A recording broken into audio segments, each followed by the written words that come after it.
레위기 19장 2절의 말씀입니다.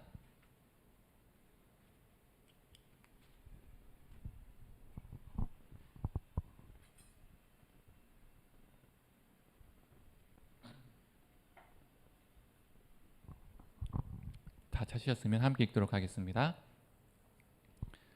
넌 이스라엘 자손의 오는 회중에게 말하 이르라. 너희는 거룩하라. 이는 나 여호와 너희 하나님이 거룩함이니라. 아멘. 오늘 말씀을 들으신 우리 모든 성도님들에게 하나님의 은혜가 있기를 간절히 소망합니다. 말씀 전하도록 하겠습니다. 우리 자녀들은 부모들의 DNA를 반반씩 받아서 태어나죠. 그래서 부모들의 외모, 성격, 이런 성향들을 자연스럽게 담습니다. 저뿐만 아니라 자녀들을 데리고 있으신 낳으신 우리 분들은 이런 경험이 있을 겁니다. 가끔 또는 종종 나를 닮은 모습에 깜짝 놀라는 거죠. 그게 좋은 거든 나쁜 거든 특별히 안 가르쳤는데, 특별히 뭘 보여주지 않았는데 아이들이 자라면서 나랑 비슷한 부분들이 보이는 겁니다. 그 행동들, 습관들, 그 성격들이 보이는 거죠. 전 어렸을 때 코피를 자주 흘렸었습니다.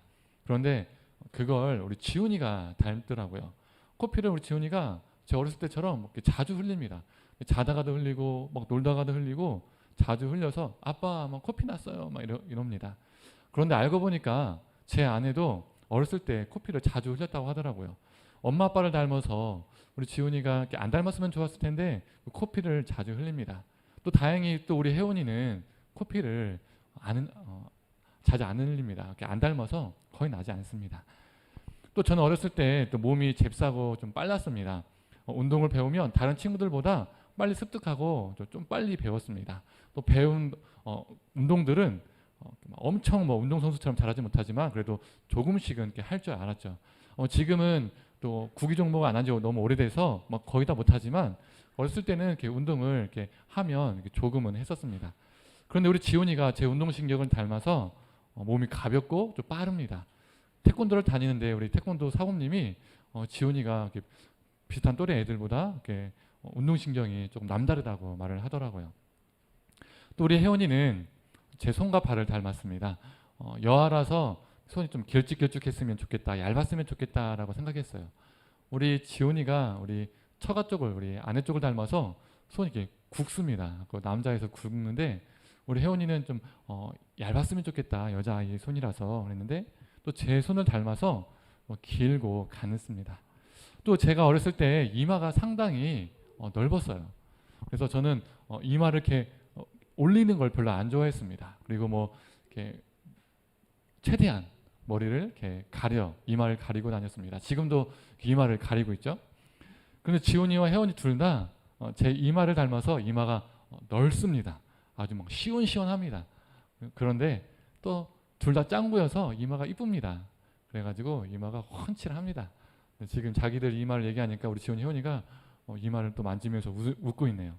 한편 또 우리 두 아이들이 저를 안 닮았으면 좋겠다라는 몇 가지가 있습니다. 그 중에서 대표적인 한 가지가 무엇이냐면 제 심한 오다리입니다. 저는 이렇게 다리가 많이 휘어서 다리가 이렇게 이쁘지가 않습니다. 그래서 이렇게 바지를 입으면 바지 맵시라고 하죠. 맵시가 나지 않고요. 또 바지를 선택할 때도 참 곤란할 때가 많이 있습니다. 제한이 많아요. 그래서 우리 아이들이 이거 안 닮았으면 좋겠다라고 생각을 많이 했는데 아직까지는 우리 지훈이와 혜원이 둘 다 다리가 반듯합니다. 무릎이 닿아요. 저는 무릎이 닿지 않거든요. 힘을 꽉 줘도 안 닿습니다. 더 커봐야 알겠지만 아직까지는 우리 지훈이, 혜원이 다리가 반듯해서 다행이라고 생각합니다. 이처럼 부모들은 자식이 이것만큼은 나를 안 닮았으면 좋겠다 이런 것이 있고요. 또 반대로 내 자녀가 이것만큼은 나를 닮았으면 좋겠다, 이걸 날 닮아서 참 닮았으면 너무 좋겠다라는 생각하는 것들이 있죠. 이게 부모의 마음이 아닐까요? 내 자녀가 나의 좋은 점을 닮았으면 좋겠다, 이런 마음. 우리 하나님도 자신이 창조한 사람들 향해서 동일한 마음이 있었습니다. 하나님은 자신의 자녀 이스라엘 백성이 자신을 닮기를 원하셨습니다. 그래서 오늘 본문에 하나님은 이스라엘 백성들 향해서 이렇게 말씀하시죠. 오늘 본문 말씀이죠. 너는 이스라엘 자손의 온 회중에게 말하 이르라. 너희는 거룩하라. 이는 나 여호와 너희 하나님이 거룩함이니라. 내가 거룩하니 나를 닮아서 너희도 거룩하라라고 말씀하고 계신 것입니다. 우리는 이 말씀을 기계적으로 들을 때가 참 많이 있죠. 하나님이 거룩하시니까 우리 보고 거룩하라고 하시는가 보다라고 이렇게 생각합니다. 그런데 굳이 우리도 왜 거룩하라고 말씀하셨을까? 하나님은 신이니까 거룩하실 수 있지만 왜 굳이 이걸 인간에게 요구하셨을까라는 질문을 한번 던져볼 수 있죠. 그 당시 고대근동의 신들은 자신들을 믿는 인간들에게 거룩성을 요구하지 않았습니다. 인간이 어떻게 살든 엉망으로 살든 그런 거 신경 쓰지 않았습니다. 무엇을 신경 썼을까요? 무엇에 관심을 두었을까요? 그 인간이 얼마나 많은 재물을 내느냐, 얼마나 많은 양을 자신에게 드리느냐, 그리고 얼마나 많은 제사를 드리느냐, 얼마나 많은 헌물을 나에게 내느냐, 이것에 관심을 두고 많은 헌물, 많은 제사물, 또 여러 번의 제사를 드리면 오케이가 되었다는 것이죠. 여기에서 고대근동의 신과 우리 하나님의 구별점, 차별점, 거룩성이 드러납니다. 우리 하나님은 고대근동의 잡신들과 달리 자신을 믿는 자들에게 거룩성을 요구했기 때문이죠. 다른 신들은 그 믿는 자들에게 거룩성을 요구하지 않았지만 우리 하나님만, 여호와 하나님만이 자신을 믿는 백성들에게 거룩성을 요구했다는 것이, 그것이 또 다른 신들과 다른 우리 하나님의 차별점, 구별점, 거룩성이라는 겁니다. 그렇다면 왜 이 거룩성을 요구하셨는지 함께 말씀을 보면서 살펴보았으면 좋겠습니다. 오늘 본문은 레위기죠. 시내산에서 하나님이 이스라엘 백성들에게 율법에 관한 이야기를 하신 말씀을 담고 있는 것이 레위기입니다. 그래서 우리는 레위기 하면 율법의 말씀, 율법을 담고 있는 말씀이라고 생각하고 있죠. 그렇다면 우리가 오늘 율법에 관한 말씀을 가지고 함께 살펴보았으면 좋겠습니다. 시내산에서 하나님은 이스라엘 백성들에게 성막을 허락하시고 성막 구조를 알려주시고 성막을 짓게 하십니다. 그래서 성막은 어떤 곳이죠? 단순히 천막이 아닙니다. 단순히 텐트, 천막이 아니라는 것이죠. 하나님의 임재를 상징하는 장소였습니다. 이 성막은 왕정시대 이후에는 성전으로 대체되죠. 성전도 하나님의 임재를 상징하는 장소였습니다. 그래서 성막, 성전을 아울러서 어떻게 표현하죠? 성소라고 표현합니다. 이 성소는 하나님을 만나는 장소였는데 거룩하신 하나님을 거룩하지 못한 존재가 만약에 하나님을 만날 경우에 무슨 일이 일어났을까요? 거룩하신 하나님이 인간을 만나주시는데 그 인간이 거룩하지 못한다면 무슨 일이 일어났을까요? 바로 죽음입니다. 1년에 한 번 대속죄일에 대제사장이 지성소로 들어갔죠. 성소는 내성소와 지성소로 구분되는데 더 안쪽에 있는 곳을 지성소라고 하죠. 그 지성소에는 무엇이 있었죠? 언약궤가 있었습니다. 그리고 이 언약궤의 뚜껑을 속죄소라고 했습니다. 그런데 출애굽기 30장 6절을 보면 이 속죄소에서 하나님이 이스라엘 백성과 만나 주시겠다라고 말씀하셨어요. 즉 지성소는 하나님의 임재가, 하나님과의 만남이 이루어지는 상징의 물건이었던 겁니다. 그래서 속죄일의 대제사장이 거룩하지 못한 상태에서 지성소에 들어가면 어떻게 되었을까요? 네, 바로 죽었습니다. 그래서 많은 분들이 아시는 것처럼 대제사장들이 지성소에 들어갈 때 발목에 두 가지를 묶었습니다. 하나는 방울, 또 다른 하나가 무엇이었을까요? 바로 끈입니다. 밧줄 같은 끈입니다. 방울 소리가 들리면 살아있는 겁니다. 지성소에 들어갔는데 이렇게 들어갔는데 딸랑딸랑 소리가 들면 죽지 않고 살아있는 건데 갑자기 소리가 들리지 않아요. 그럼 뭐죠? 그 대제사장이 죽은 겁니다. 그때 그 시체를 수습하기 위해서 다른 사람들도 들어가면 그 사람들도 죽을 수가 있으니까 그 끈을, 그 밧줄을 잡아당겨서 그 시체를 빼오는 겁니다. 그래서 이것을 조금이라도 방지하기 위해서 하나님이 그 성소 안에 허락하신 물건이 있었습니다. 그것이 무엇일까요? 분향단입니다. 많은 분들은 분향단을 생각하면 하나님께 위로 올라가지는 기도라고 생각합니다. 왜 그러냐면 요한계시록 5장 8절에 이 향은 기도의 성도의 기도들이라 라는 말씀이 있습니다. 24장로들이 향이 담긴 금대접을 가지고 있는데 그 향이 기도라고 표현되어 있습니다. 그런데 분향단에도 향이란 단어가 들어가 있으니까 지성소에 있는 분향단은 하나님께 드려지는 기도라라고 많이 해석하고 또 많이 결론을 내립니다. 그런데 분향단을 언급하는 레위기 말씀에는요, 분향단의 그러한 정의 또는 용도, 목적이 언급되어 있지 않습니다. 레위기 16장 13절에도 보면요, 분향단의 실제 용도와 목적을 알 수 있습니다. 제가 레위기 16장 13절을 읽도록 하겠습니다. 여호와 앞에서 분향하여 향연으로 증거계 위 속죄소를 가르게 할지니 그리하면 그가 죽지 아니할 것이며, 분향단의 연기로 그 속죄소를 가린다는 겁니다. 왜 그렇죠? 죽지 않게 하기 위해서 그런 겁니다. 거룩한 하나님을 직접적으로 목도하면 만나면 죽을 수도 있으니까 속죄일의 분향단의 연기로 지성소를 가득 채웠습니다.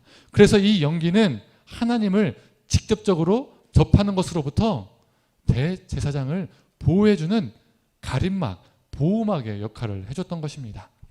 이는 시내산에서 거룩한 하나님이 이스라엘 백성을 만나주실 때도 동일했습니다. 출애굽기 19장 18절과 21절을 제가 읽도록 하겠습니다. 시내산의 연기가 자욱하니 여호와께서 불 가운데 거기에 강림하심이라.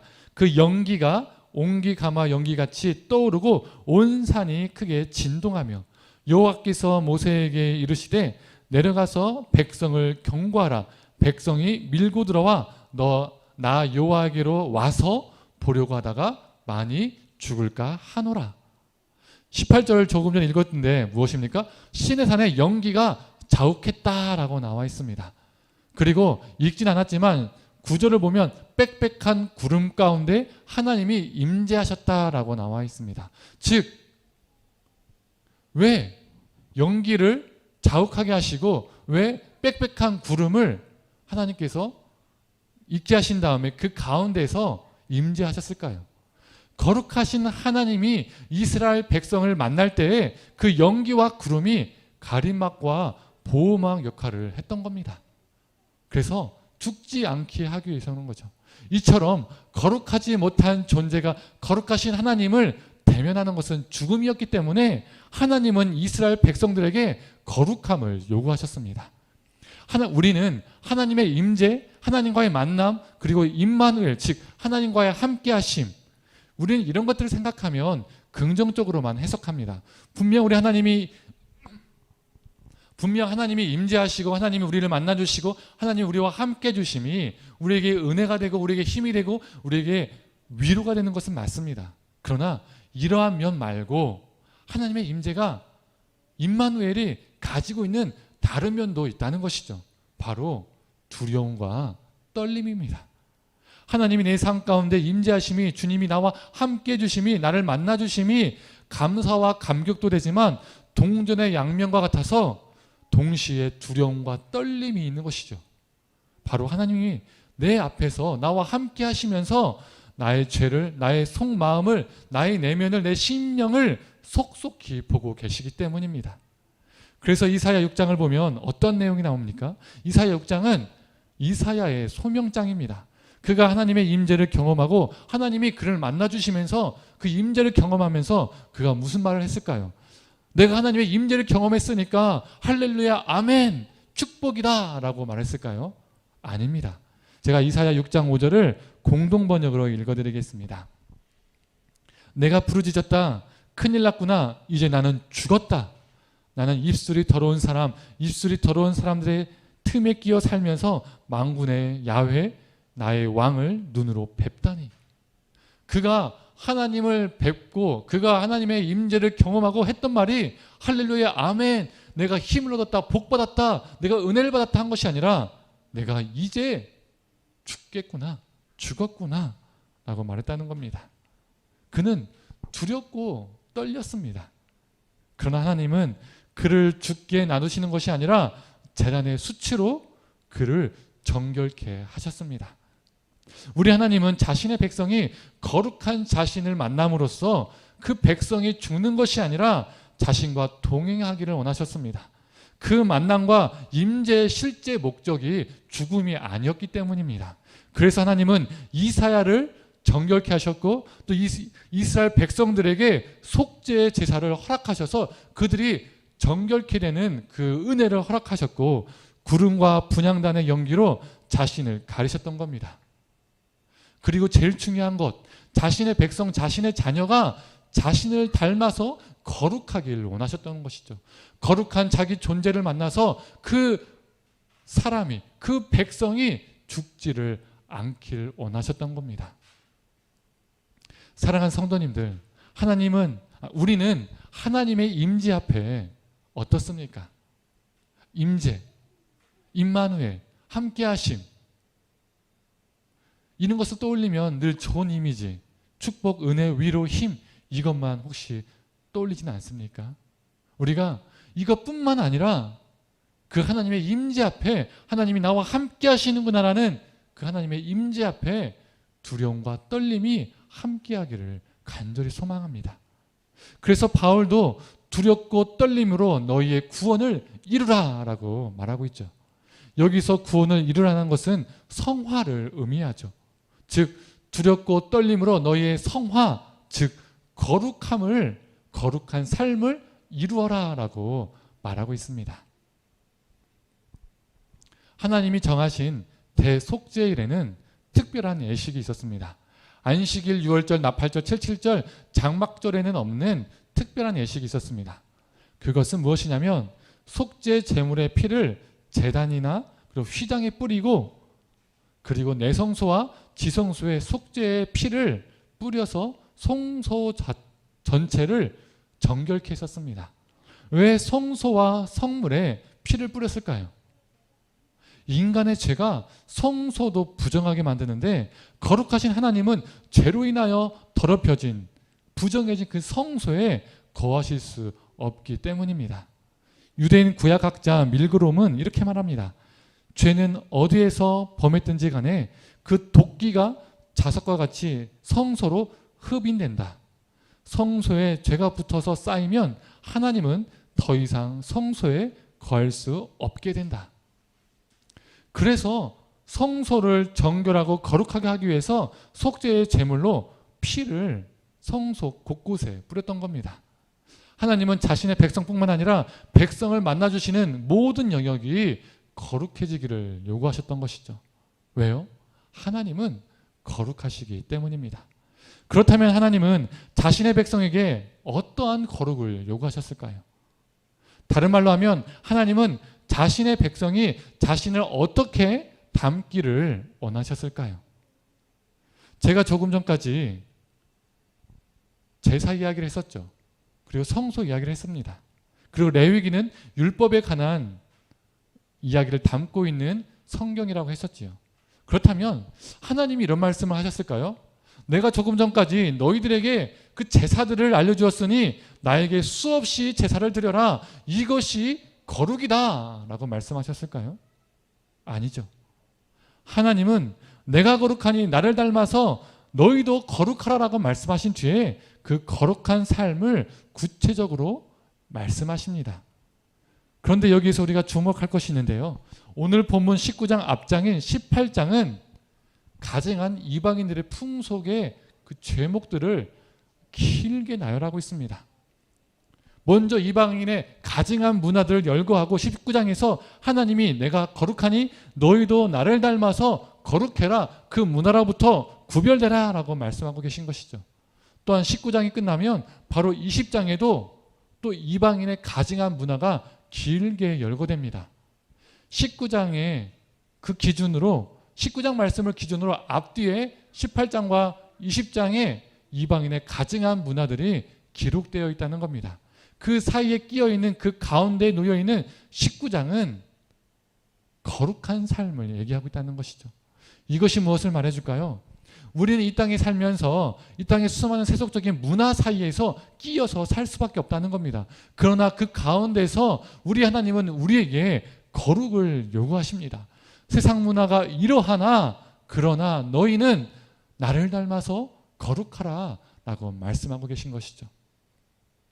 먼저 부모를 경외하라. 가정에서의 거룩을 말합니다.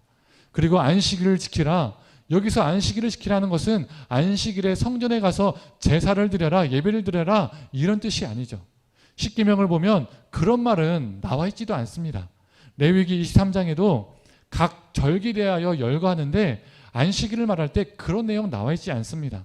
안식일을 지키라는 말씀은 자신도 쉴 뿐더러 자신의 종과 자신의 가축에게 쉼을 허락하라는 말이죠. 그런데 종과 가축을 일을 시켜야 되는데 쉬게 하면 무슨 일이 일어납니까? 물질적으로 너무 손해를 봅니다. 생산력이 떨어지잖아요. 노동력이 떨어집니다. 그래서 너무나 손해를 보니까 사람들이 나중에 이 안식일을 변질시켜버립니다. 인간의 편의대로 안식일을 바꿔버립니다. 성전에 가서 제사 드리는 것으로 퉁치는 것이죠. 그러면 안식일 성수가 되는 겁니다. 사계명을 지키는 것이 되는 거죠. 이 변질된 안식일의 개념을 그대로 가져온 것이 주일 성소의 개념이죠. 안식일을 거룩하게 지켜라. 여기서 안식일은 주일이 됩니다. 그리고 거룩하게 지킴은 한자로 성수. 그래서 주일 성수, 교회에서 예배 드리는 것이 주일 성수가 된 것입니다. 우리가 주일에 예배를 드리는 것은 안식일을 거룩하게 지키라라는 이 십계명 때문에 드리는 것이 아닙니다. 우리가 주일에 예배를 드리는 것은 예수 그리스도의 부활 때문에 예배를 드리는 것입니다. 왜 주일입니까? 주님의 날이기 때문이죠. 그다음 왜 주님의 날입니까? 우리 주님께서 부활하신 날이기 때문에 주님의 날입니다. 우리는 예수님이 부활하신 날, 이 주님의 날에 이 부활하신 예수님을 예배하기 위해서 모이는 겁니다. 예배하는 겁니다. 우리가 주일에 예배 드리는 것은 네 번째 계명인 안식일을 거룩하게 지키기 위해서가 아닙니다. 안식일을 거룩하게 지키라는 것은 교회에서 예배드리라는 뜻이 아니라 종과 가축과 같은 우리보다 연약한 사람들, 연약한 생명들을 돌보라는 하나님의 뜻이라는 것이죠. 이것이 거룩한 삶이다. 다른 것이 거룩한 삶이 아니라 너보다 연약한 존재를 돌보고 품는 삶이 거룩한 삶이다라고 말씀하시면서 안식일을 지키라라고 말씀하시는 겁니다. 또한 하나님은 화목제물을 둘째 날까지 먹고 셋째 날은 남은 것들은 다 불사르라라고 말하고 있습니다. 5가지 제사 중에서요, 오직 화목제만이 헌제자가 그 제물을 가족과 이웃들과 먹을 수 있었습니다. 제사의 이름대로 하나님과 화목하고 이웃들과 화목하기 위해서죠. 즉 샬롬을 위한 제사였던 겁니다. 그런데 왜 둘째 날까지만 먹고 셋째 날에는 다 태우라고 말씀하셨을까요? 다 태우면 너무 아깝잖아요. 먹을 수 있는데 태우면 얼마나 낭비입니까? 쉽게 먹기 힘든 귀한 고기인데 왜 다 태우라고 하셨을까요? 만약 둘째 날까지 먹지 않고 남겼다면 무슨 가능성이 높습니까? 소식을 해서 남았을까요? 아니면 소화 불량이 있어서, 아니면 배탈이 나서 장염이 있어서 남겼을까요? 아니겠죠. 먹지 않고 남겼다면 자신의 탐욕으로 인해서 이웃과 함께 나누지 않았다는 가능성이 높은 겁니다. 함께 나눠서 그걸 빨리 소비했어야 되는데 함께 나누지 않았기 때문에 남은 겁니다. 그래서 하나님은 셋째 날에는 무조건 남은 것은 태울 것이니 욕심 부리지 말고 그 고기들을 이웃들과 함께 나누어라 라고 말씀하시는 것이죠. 이것이 거룩한 삶이다 라고 말씀하시는 겁니다. 즉 제사를 통하여서, 예배를 통하여서 결국 이웃과 화목을 이루는 것이 너희의 거룩이다라고, 이것이 진정한 예배다라고 말씀하고 계신 것이죠. 또 하나님은 곡식을 거둘 때에 밭 모퉁이까지 다 거두지 말라라고 말씀하십니다. 추수하면서 일부러 타자를 위해서 수확의 일부로 남기는 것은 그 당시에는요 있었던 문화가 아닙니다. 그 당시 이방 풍속에서는요 찾아볼 수 없는 문화였었습니다. 이런 경우가 없었습니다. 이방 풍속에서 수확의 일부를 남긴다는 것은 자신들이 믿고 있는 신에게 제물을 바치는 행위로 간주했습니다. 의도적으로 곡식을 남겨서 자신의 믿는 신에게 그 음식으로 바쳤다는 것이죠. 그런데 오늘 본문에서는 남은 곡식이 신을 위한 음식이 아니라 누굴 위한 음식입니까? 가난한 자를 위한 음식이었다는 겁니다. 수많은 고대 근동의 신들은 그 남은 곡식을 자신의 몫으로 취하지만 우리 하나님은 그 남은 곡식을 자신의 몫으로 취하지 않으시고 가난한 자에게 넘기셨습니다. 이것이 우리 하나님이 고대 근동의 잡신들과 다른 구별성, 즉 거룩함이죠. 그래서 하나님은 내가 거룩하니까 나를 닮아서 너희도 거룩하라. 다른 신들은 그 남은 곡식들을 다 취해서 자기가 먹지만 나는 먹지 않는다. 그리고 가난한 자들에게 돌린다. 너희들도 가난한 자의 삶을 돌봐라. 이것이 거룩이다라고 말씀하시는 겁니다. 14절에는 장애인들을 함부로 대하지 말아라. 장애인을 차별하는 것이 악한 것이다.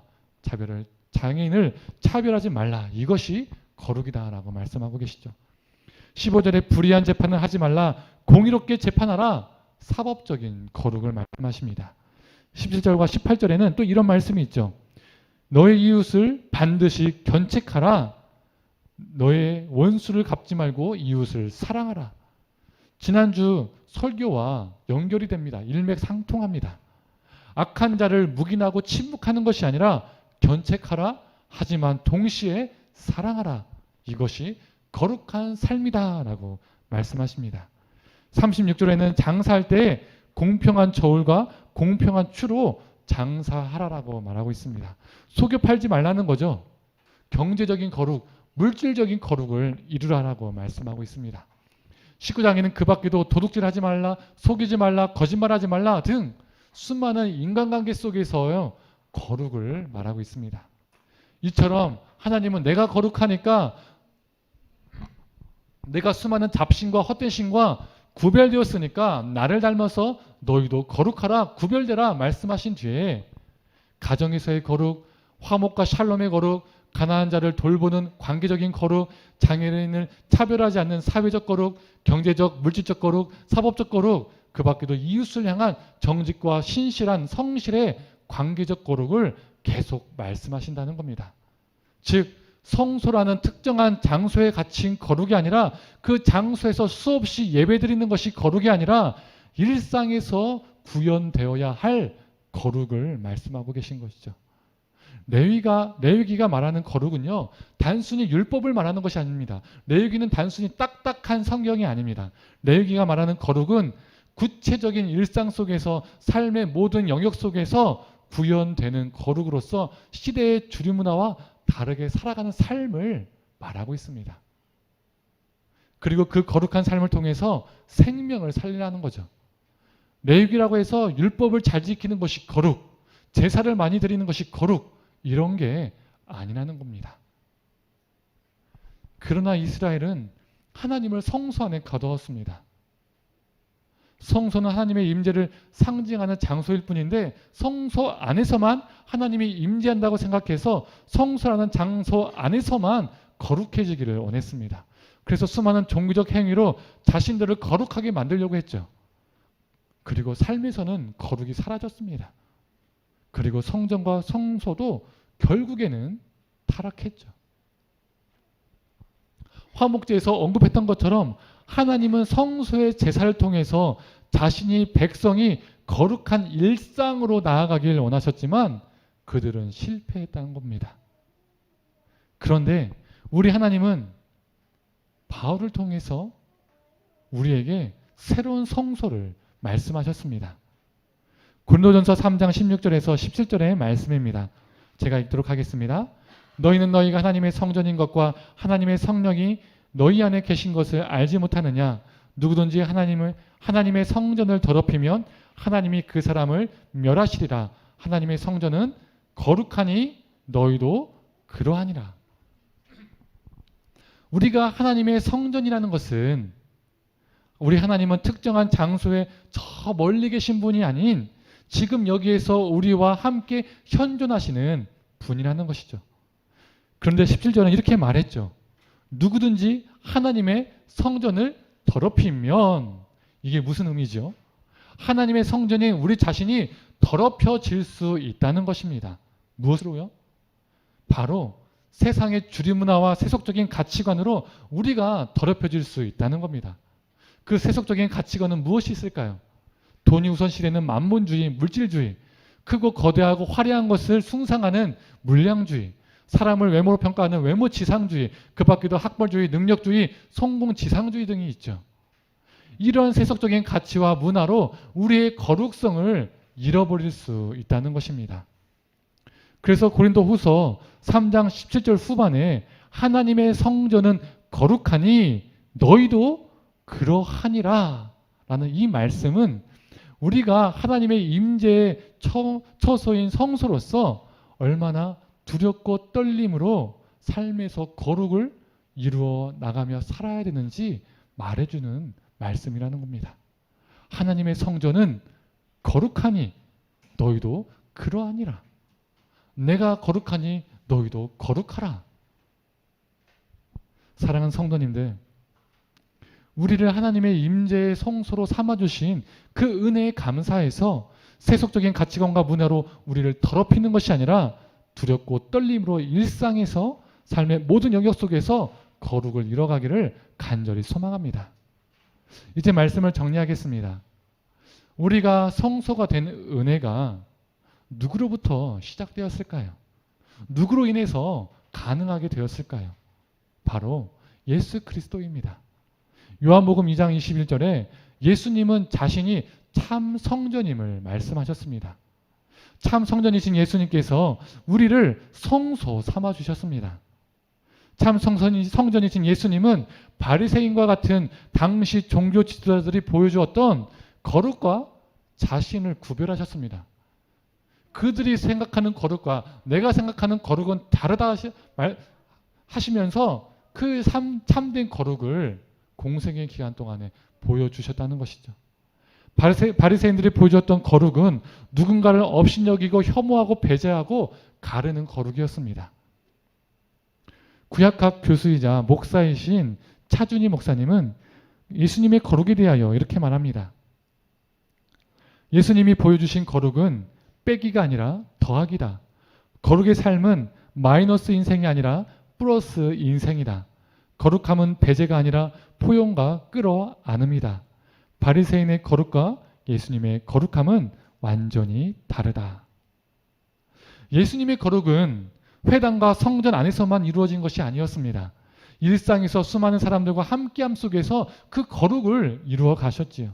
그리고 예수님의 거룩함이 사람들에게 생명이 되었고 빛이 되었습니다. 요즘 그 유행하는 드라마가 있죠.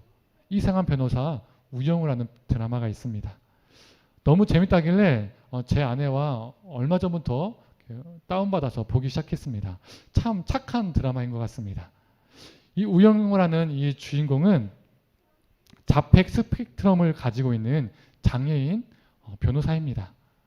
그래서 사람들과 관계를 맺을 때 조금은 매끄럽지 않고 어려움 등이 있었습니다.